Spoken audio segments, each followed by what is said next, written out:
Мүлде тегін және ашық кодты автоматтандыру платформасы бар екенін білесіз бе? Оның атауы ActivePath және ол жасанды интеллект агенттерін құру үшін жасалған.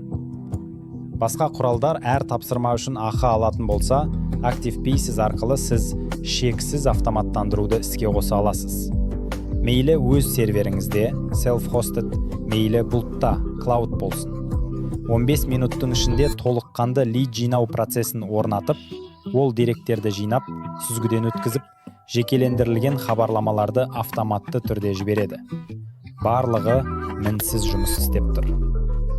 Ең қызығы, бұл агенттердің есте сақтау қабілеті бар, және олар бір-бірімен өзара әрекеттесе алады. Яғни өзіңіздің жеке жасанды интеллект қызметкерлер тобыңызды құра аласыз деген сөз. Ал ең таңғаларлығы ол MSP протоколын қолдайды. Сондықтан Cursor және Cloud сияқты құралдарды тікелей осы автоматтандыру жүйесіне қосуға болады.